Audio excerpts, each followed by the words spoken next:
The storyline begins with Brock Lesnar's return to WWE as the Beast Incarnate, a legitimate fighter who had conquered both collegiate wrestling and UFC. Unlike other challengers who relied on supernatural elements or career-defining moments, Lesnar brought something The Undertaker had never faced: pure, animalistic brutality combined with legitimate combat sports credentials.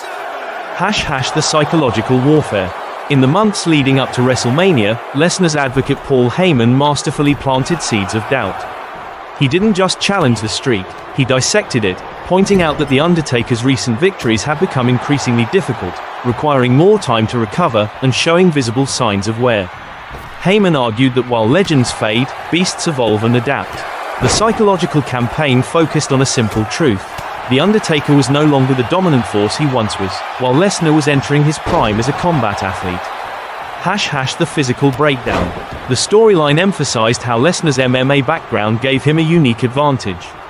Unlike previous challengers who tried to out-wrestle or outpower The Undertaker using traditional wrestling moves, Lesnar brought legitimate fighting techniques, ground and pound, submission holds, and strike combinations that the Deadman had never encountered in a wrestling ring. During their encounters leading up to WrestleMania, Lesnar systematically targeted The Undertaker's weaknesses: his aging knees, his reliance on signature moves that Lesnar could scout and counter, and his decreased mobility.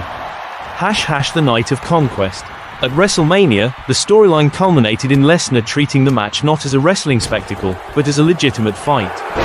He absorbed The Undertaker's signature moves, the old school, the big boot, even surviving a tombstone piledriver, but kept coming back with the relentless pressure of a caged animal.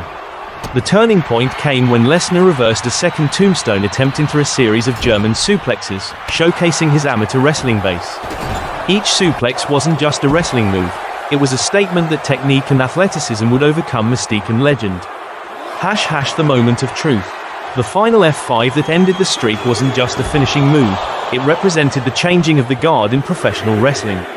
The old era of larger-than-life characters was giving way to a new breed of athlete who brought legitimate combat credentials to sports entertainment. Lesnar's victory wasn't about disrespecting The Undertaker's legacy, but about proving that in combat sports, youth, technique, and relentless aggression eventually overcome even the most legendary competitors. The aftermath. The storyline's genius lay in its aftermath. The Undertaker's shocked expression wasn't just about losing a match, but about confronting the reality that his era was ending.